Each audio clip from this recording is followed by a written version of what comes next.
Aquí tenemos con nosotros a un destacado jurista, ¿no? Y fue presidente precisamente de la Corte Superior, don Marcos Ibaceta, que le va a formular la siguiente pregunta. Un honor para mí. No, y para mí también. En 1991 usted presidió una comisión muy importante y atípica en el Congreso, porque no solamente estaban senadores y diputados, sino representantes de todas las instituciones vinculadas al sistema de justicia. Y se trabajó la nueva ley orgánica del Poder Judicial. ¿Qué le parece ese método?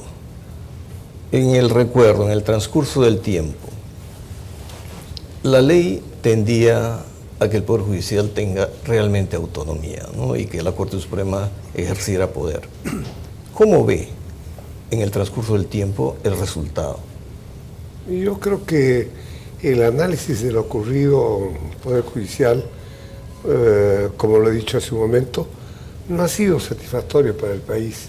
Hay demasiada lentitud, los conflictos se prolongan y se complican innecesariamente con enorme sufrimiento de la civilidad. Hay que pensar en una reforma del Poder Judicial muy inteligente, muy bien orientada a producir buenos resultados, y hay que mejorar en general la legislación correspondiente para que tengamos así la satisfacción de decir que estamos sirviendo al Perú con hacer lo que se merece. César Augusto Dávila, el hermano. Don Roger, nosotros nos conocemos ya mucho tiempo y es usted una persona que puede hablar con suma propiedad acerca de la función del legislador.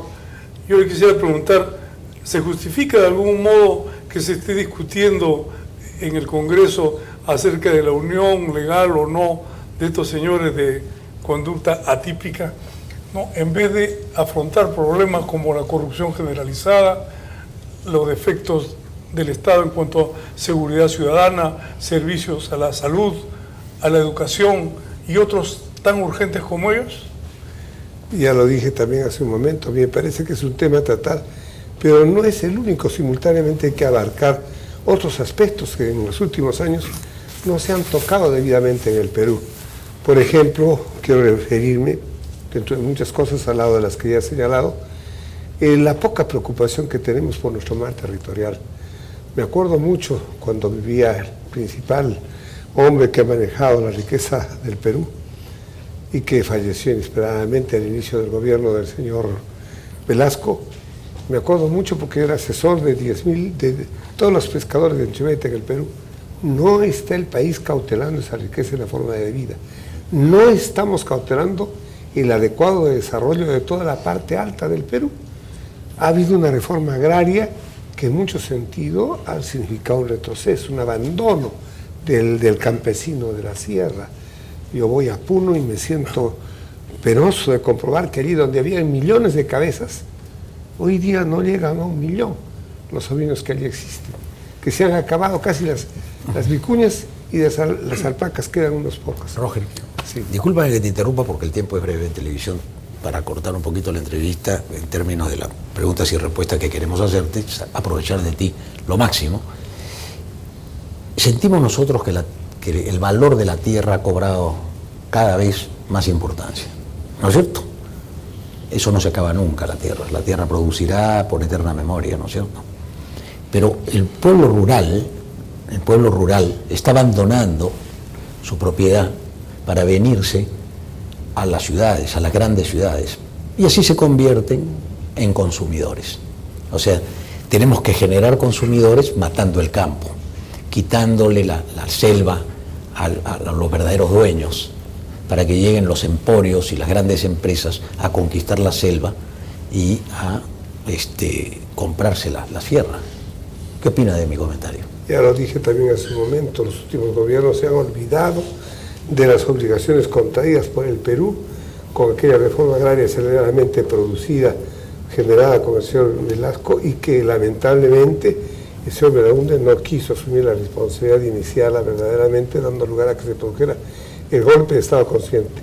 Aquí el campo en todo el Perú está, puede decirse, abandonado, tanto en la sierra como en la montaña, en la selva. Penoso es decirlo, pero yo que he recorrido de uno a otro rincón del Perú, Me da pena encontrar lo que está ocurriendo con nuestro país. Un gobierno inteligente hubiera captado todas estas necesidades y hubiera desarrollado una política orientada para que esto no se produjera. Pero lamentablemente no es solo de este gobierno la responsabilidad, sino de los que le han precedido. Han buscado otros resultados más efectistas y se han olvidado que el Perú abarca también esa problemática. Interesante. La segunda vuelta de preguntas. Esta metodología no es un invento. Rafael Romero fue muy honesto, me dijo, esto lo hacía Alfonso Tealdo antes. Y nosotros estamos haciendo una especie de Tealdo pregunta, pero aquí no es Tealdo pregunta, sino los periodistas preguntan. A los personajes como Roger tiene una tradición y tiene una experiencia. Mi padre decía, escucha siempre a los mayores. Sabes más que tú. Y por eso se justifica que haya Senado, porque ahí están los mayores. Vamos con la segunda ronda. Bueno, podríamos hablar un poco del agro, ya que esté la entrada al tema, ¿no es cierto? Y pensar sobre el agro de la sierra, efectivamente, no solo abandonado, sino muchas veces castigado, ¿no es cierto? Tenemos la situación de las heladas que acaban de haber en Puno, ¿no? Y la tragedia que eso es vivir de manera continua y de los muchísimos sueños que han habido de cambiar esa realidad. La familia Cáceres era algo así como vista como los Kennedy de Juliaca alguna vez, ¿no es cierto? O del Puno. Y bueno, ¿cómo ve usted el desarrollo de toda esa historia que hemos tenido que pasar para llegar hasta donde estamos? Bueno, es parte de lo que ya he contestado. Ha habido un abandono del Perú oficial a la problemática más propia en profundidad de la región, no solo de la sierra, sino también de la selva, también de la costa del Perú. Y eso ha determinado, pues, como dijo acá Ricardo, que se vengan los pobladores de la sierra del Perú, se vengan en masa aquí a la costa o la selva, y abandonen sus terrenos porque no tienen ningún apoyo, ninguna cosa que les cause aliciente para vivir ahí. Había, por ejemplo, en Puno, una hermosísima hacienda que era propiedad de un señor Paredes, que él solo tenía... ¿En qué provincia? En la provincia que hoy es de Putina, ¿no? El señor Chávez Molina, que fue senador democristiano, yo contribuí a que lo fuera.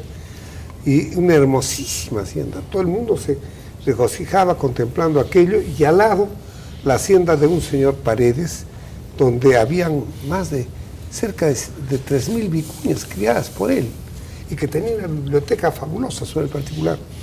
¿Dónde están esas riquezas? Las y otras similares en las alturas de Cusco, de Apurímac, de Ayacucho, de Junín, de Huánuco, habían así haciendas, propiedades de gentes predestinadas que hacían la mayor obra social, al mismo tiempo que supervivían dentro de un régimen feudal que debía superarse, como yo lo vi en el sur de Italia en el año 1957, que como diputado democristiano en aquella época y presidente de la Juventud Democristiana del Mundo, tuve la oportunidad de conocer toda Europa y puse mi interés especial en recorrer esta parte sur de Italia donde se estaba haciendo la reforma agraria democristiana. Una verdadera maravilla, algo que quedó grabado en mi mente. Por eso cuando en el año 62 la democracia cristiana me encarga forjar un entendimiento con el señor Belaúnde, yo le puse una única condición, que apenas nombrado, designado, elegido como presidente del Perú, designara una comisión de no más de 7 especialistas, y yo le proponía 3 nombres, para que de inmediato se fueran a Europa y estudiaran la realidad de Italia en reforma agraria. Él me aceptó, pero llegado al poder se olvidó, y cuando reclamó me dijo, mira, si voy a hacer eso me voy a pelear con la mayoría del Senado. El poder hace que la gente se emborrache.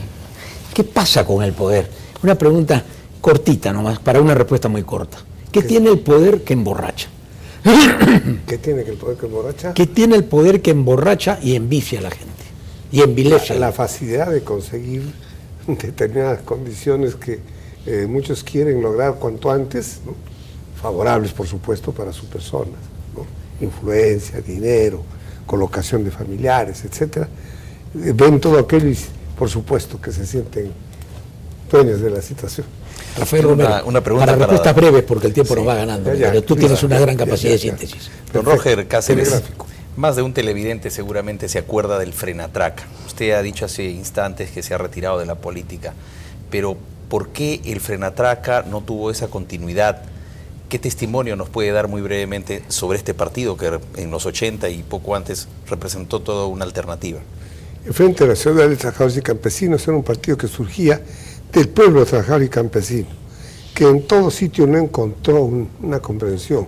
Se le vio como algo separado y eso determinó que no creciera pese al acierto con el que nos conducimos en el Congreso, tanto quien habla como mis hermanos. Néstor ya muerto y Pedro ya muerto, y que hicimos todo lo posible por un país mejor. Roger, tú fuiste el hombre que más leyes propuso en el Congreso de la República, en toda la historia. Es una investigación del Departamento de Prensa de RBC. Se puede decir que nadie fue tan prolijo ni tan entusiasta en proponer leyes. De esas leyes que tú propusiste, 7.000 y pico, 8.000 y pico de leyes, ¿cuántas se concretaron? Yo diría que, sumando las de Néstor, las mías, pasaron del centenar. Trabajamos noche y día con un fanatismo, una locura, una entrega total de nuestra capacidad de pensar y de vivir a la problemática legislativa. Qué maravilla. La pregunta de Marco. Sí, don Roger, usted ha estado en la política 40 años y en el Congreso me parece 40 años. Y el problema de la institucionalidad en el país es desde la República. La pregunta es la siguiente.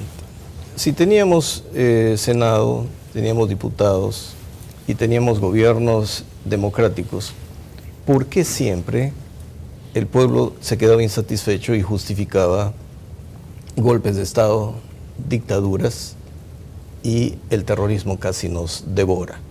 ¿Cuál es la razón de que no se haya institucionalizado el país nunca y siempre hayamos dejado los vacíos geográficos? Las cúpulas del poder, que no necesariamente han sido civiles, vieron en el Senado siempre una posibilidad de mejor desarrollo del Perú. Y fue pues con el gobierno del señor Fujimori que se anuló la posibilidad del Senado hasta el presente, ¿no?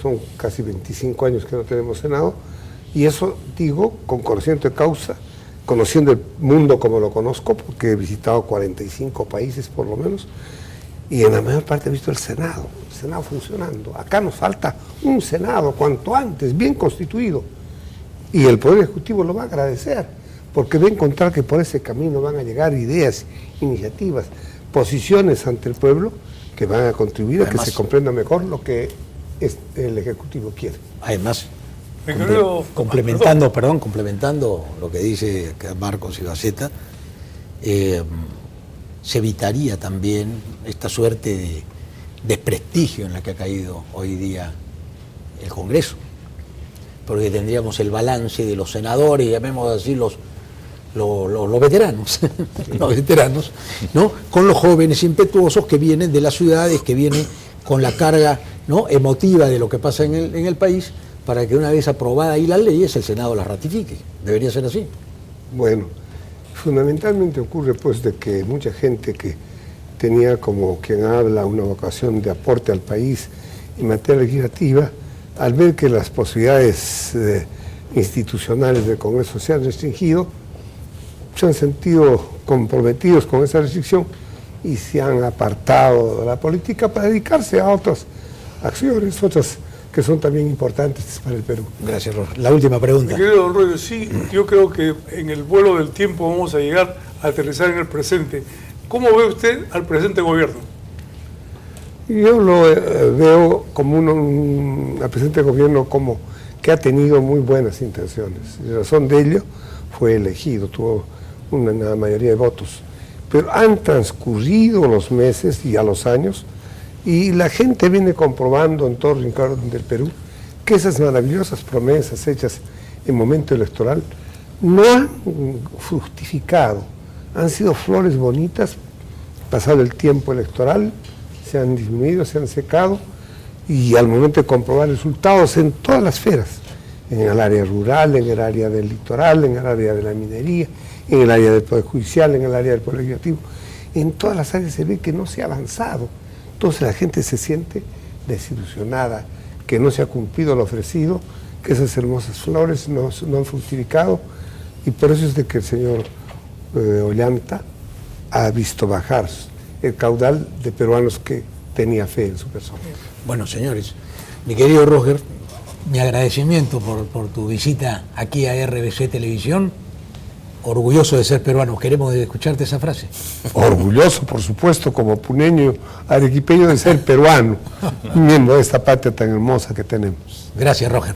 Nos vamos a un corte y estará con nosotros Janet Cajahuanca para incorporarse al panel y entrar en el debate de los temas de la noche. Ya viene Ángel Ganosa con una bomba también. Y no se pierdan la parte final del programa, cuando hable el pueblito, nos analice cómo nos ve desde la perspectiva del niño. Acá nosotros, a los adultos, a los viejos a la tumba, decía él, la torre, ¿no es cierto? Sí. Nos vamos yendo. No digo, a corte. Volvemos.